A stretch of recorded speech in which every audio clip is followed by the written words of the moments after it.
నమస్తే. ఇన్నాళ్ళు నన్ను సపోర్ట్ చేస్తూ, ఎంకరేజ్ చేస్తూ మీ ప్రేమని నాకు అందిస్తున్న ప్రతి ఒక్కరికి కృతజ్ఞతలు. అలాగే ఈ వీడియో కూడా ఖచ్చితంగా మీకు ఉపయోగపడుతుంది. లైక్, షేర్ అండ్ సబ్స్క్రైబ్ చేసి మీ సపోర్ట్‌ని నాకు అందించండి. అలాగే ఈ వీడియో పట్ల మీకున్న అభిప్రాయాన్ని కామెంట్ సెక్షన్‌లో కామెంట్ చేసి తెలియజేయండి. ఇప్పుడు వీడియోని చూద్దాం. నమస్తే. Welcome to our channel. నేను పద్మిని. ప్రస్తుతం మనతో పాటు ప్రముఖ ఆధ్యాత్మికవేత్త, వాస్తు జ్యోతిష పండితులు, లలిత ఉపాసకులు, వాస్తు జ్యోతిష శిక్షణ నిపుణులు బ్రహ్మశ్రీ నానాజీ పట్నాయక్ గారు మనతో పాటు ఉన్నారు. మాట్లాడదాం. సార్ నమస్తే సార్. శ్రీమాత్రే నమః. సార్, బోర్డు మీద విపరీత రాజయోగం పేరు అద్దరిపోయింది సార్. ఇవి కావాలనే కోరుకుంటూ ఉంటాం, కానీ అందరికీ ఉంటాయి, ఉండకపోవచ్చు కూడా రాజయోగాలు. ఏమిటి విపరీత రాజయోగం అంటే అంత విపరీతంగా రాజయోగం పడుతుందా సార్ ఎవరికైనా? ఎట్లా పడుతుంది? ఎలా అంటాం, ఇప్పుడు మంత్లీ ఇంత శాలరీతో అతని లైఫ్ వెళ్ళడం వేరు, జీవించడం వేరు. ఒక లక్షలు కోట్లు సంపాదించే జాతకాలు వేరుగా ఉంటాయి. అందులో పర్టికులర్ గా విపరీత ధనయోగాలు కానీ, విపరీత రాజ్యయోగాలు కానీ, నీచభంగ రాజ్యయోగాలు కానీ జరిగినప్పుడు వాళ్ళు బాగా సంపాదిస్తారు. అయితే దాన్ని అసలు ఎట్లా చూస్తాం జ్యోతిష్ శాస్త్రంలో అంటే, లగ్నం అంటే మీకు ఎగ్జాంపుల్ మేష లగ్నంతో చూపిస్తున్నాను, బట్ అన్ని లగ్నాలకు నేను చెప్తాను. ఇప్పుడు ఎనీ లగ్నా నుంచి 6th లార్డ్ అంటే 6 అని ఇక్కడ వేసాను చూసారా, లేదా 8th లార్డ్, 12th లార్డ్ అంటే ఈ లగ్నం నుంచి లెక్క పెట్టుకోవాలి. 1 2 3 4 5 6 బుధుడు మేష లగ్నానికి అయితే. 8వ అధిపతి కుజుడు అంటే 6 7 8. 12వ అధిపతి గురువు. మనకు 12 రాసులు, 12 లగ్నాలు కూడా అంటాం. అలా ఈ గురువు, కుజుడు, బుధుడు వీళ్ళు ఎక్స్చేంజ్ ఎక్కడి నుంచి ఎక్కడైనా, లేకపోతే అదే ప్లేసెస్ లో ఉన్న 6th lord 6, 8th lord 8, 12th lord 12th లో ఉన్నా, లేకపోతే ఈయన వచ్చి ఇక్కడ కూర్చున్నా, ఈయన వెళ్ళి అక్కడ కూర్చున్నా, ఎక్స్చేంజ్ అయినా కూడా ఒక్కళ్ళైనా కూడా ఉంటుందా సార్? ముగ్గురు అంటే ఇప్పుడు ఒక విపరీత రాజ్యోగం ఏర్పడింది అనుకోండి, 6th లార్డ్ 6 లోనో లేకపోతే 8th లోనో ఉన్నాడు అనుకోండి, అప్పుడేమిటి ఒక 30% ఆఫ్ యోగం. 2 గ్రహాలు ఉంటే 60% ఆఫ్ యోగం వర్తిస్తుంది. 3 గ్రహాలు ఉంటే 100% ఆఫ్ యోగం వర్తిస్తుంది. అయితే ఈ యోగం వచ్చేటప్పుడు ఇది 1 2 3 గ్రహాల ద్వారా వచ్చేటప్పుడు ఆ గ్రహం యొక్క స్ట్రెంత్ కూడా చూడాలి. ఇప్పుడు ఇక్కడ ఎగ్జాంపుల్ 6వ అధిపతి 12లో ఉన్నాడు, నీచబడ్డాడు. అక్కడ నీచభంగ రాజ్యోగం కూడా పడింది అనుకోండి, అప్పుడు ఇంకా బాగా వస్తుంది. అంటే విపరీత రాజ్యోగం విత్ నీచభంగ రాజ్యోగం అంటే ఏమిటి, 12వ స్థానంలో ఉన్నందుకు తండ్రి ఆస్తి మూలంగా ఏదైనా కొత్త ఇన్వెస్ట్మెంట్స్ చేయడం ద్వారా. ఇప్పుడు ఈయన ఇన్వెస్ట్మెంట్ చేస్తాడు, ఎక్కడో ఏదో పొలం కొన్నామండి, చాలా తక్కువ రేటుకు కొన్నాం, అప్పట్లో ఒక 10 లక్షలు 20 లక్షలు కొనేసాం ఎకరం. ఇప్పుడు చూస్తే సడన్ గా 4 కోట్లకి వచ్చింది. ఎన్ని రోజులు సంపాదిస్తాను? 4 కోట్లు సంపాదించాలి, ఎన్ని జన్మలు అనాలి సార్, అవదుగా. అలాంటి యోగాలు ఈ విపరీత రాజయోగాలు ఇస్తాయి. విపరీత రాజయోగం ఎవరో అనుకోకుండా విదేశాలకు వెళ్ళిపోయాడు, ఎవరో పిలిచారని అక్కడ ఏదో సెట్ అయిపోయింది. లేకపోతే ఏదో ఇందాక నేను చెప్పినట్టుగా ల్యాండ్, లేదా ఒక వ్యాపారం, లేకపోతే అది అసలు ఊహించలేము. విపరీత రాజయోగాలు కానీ, నిజభంగ రాజయోగాలు కానీ ఎలా ఇస్తాయంటే ఊహకి అందన విధానంగా ఇస్తాయి. ఏ వ్యక్తి ఇంత గొప్పగా సెటిల్ అవుతాడని చెప్పలేము మనం. కానీ విపరీత రాజయోగం కానీ, నీచభంగ రాజయోగం కానీ ఉంటే కొంతమంది అడుగుతూ ఉంటారు, ఏమండి నాకేమైనా లక్ ఉందా, బాగా కలిసి వచ్చేది ఉందా? ఇలాంటివి ఉన్నప్పుడు మనం చెప్పొచ్చు, బాబు నీకు ఇది ఉంది, నువ్వు కష్టపడు, ఖచ్చితంగా నీకు. అంటే ఒక బంగారం కాయిన్ ఎక్కడో పడిపోయింది, సంథింగ్ ఒక వజ్రమే పడిపోయింది అనుకున్నాం, ఇక్కడ ఉంది అన్నప్పుడు నువ్వు వెతికినప్పుడు దొరికితే ఇది ఉంటుంది. అసలు అక్కడ లేదు, నువ్వు వెతికేం లాభం.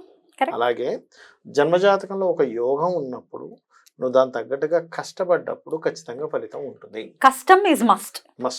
కష్టం లేకుండా యోగాలు ఉన్నాయండి అని కూర్చుంటే పని అవ్వదు. అంతేనా సార్? 100%. నాకు చాలా మంది అడుగుతుంటారు, ఏం సార్ నాకు ఇంకా కలిసి రాలేదంటారు. నువ్వు అసలు ఏం చేస్తున్నావు కలిసి రావడానికి? కరెక్ట్. నువ్వు ఏదైనా ప్రయత్నం చేస్తే కలిసి రాలేదంటే ఒక అర్థం.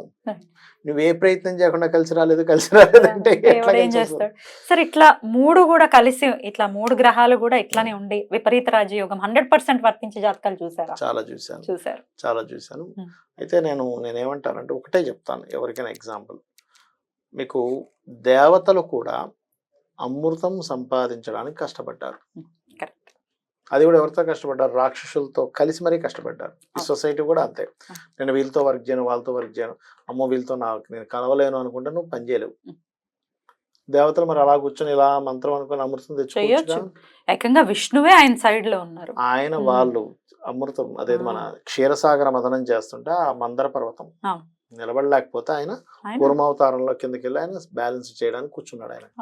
దాని తర్వాత హాలాహలం వస్తే మళ్ళా వీళ్ళందరూ పారిపోతుంటే శివుడు గర్భంలో పెట్టుకున్నాడు.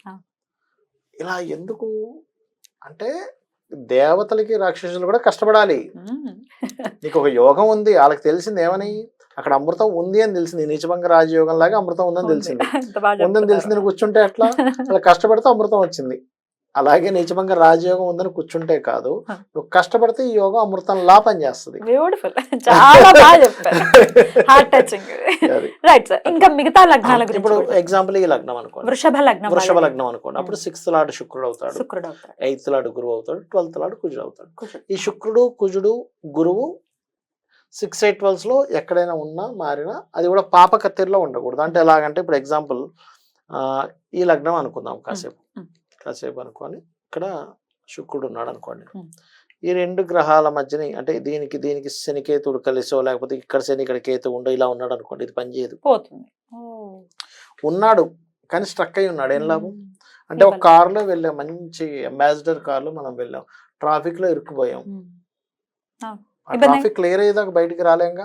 అలాగే దీన్ని పాపకర్తరి అంటారు. ఈ పాపకర్తని మరి క్లియర్ చేసుకునే విధానం ఏమైనా ఉంటుందా? సింపుల్. ఇప్పుడు ట్రాఫిక్ లో ఎలా అయితే ముందు కారు వెనక కారు పక్కకు పోతే మనం ఎలా వెళ్తామో, ఈ ముందు వెనకున్న గ్రహాలకు సంబంధించిన రెమెడీ చేసుకోవాలి. ఓకే. శనికేతువులు ఉన్నారు, శనికేతువులకు దానాలు ఇవ్వడము, వెంకటేశ్వర స్వామి ఆలయానికి వెళ్ళడము, అప్పుడప్పుడు చేస్తూ లేదా రవిరాహులు ఉన్నారు, లేదా కుజ బుధులు ఉన్నారు, ఒక్కోసారి నీచబడ్డ బుధుడు కుజుడు ఉంటారు. అప్పుడు అక్కడ ఉన్న కాంబినేషన్ బట్టి మనం తెలుసుకుంటుండాలి. అదే వృషభ లగ్నానికి అయితే ఇందాక నేను చెప్పినట్టుగా శుక్ర గురు కుజ.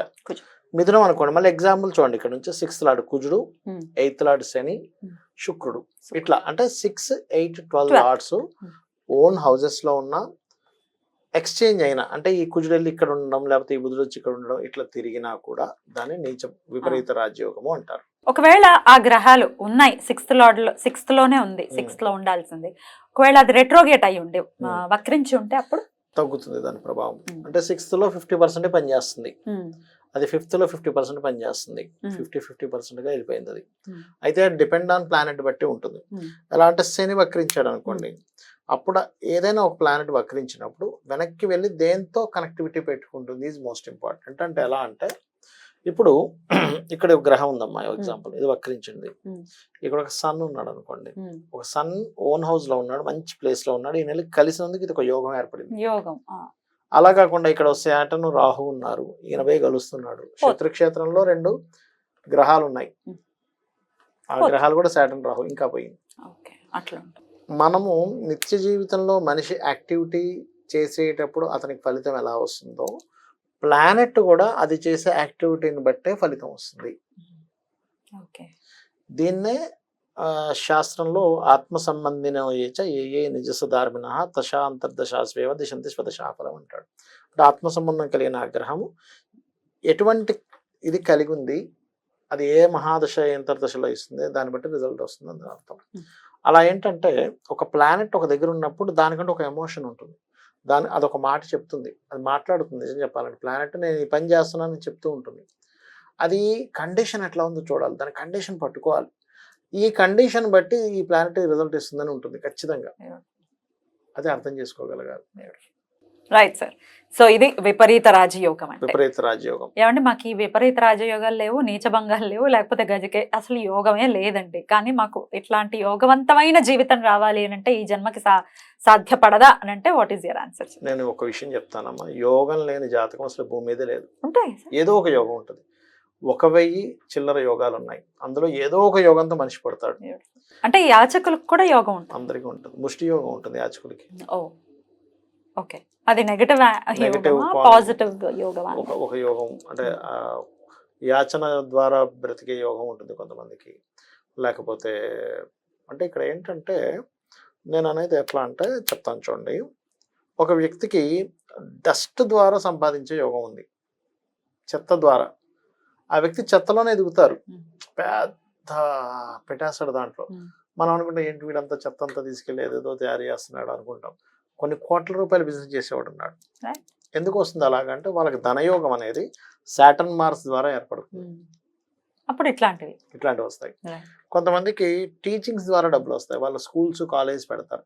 ఇక్కడ ఏంటంటే మనం యోగం లేని అసలు జాతకమే ఉండదు, యోగం లేని జాతకమే అసలు ఉండదు.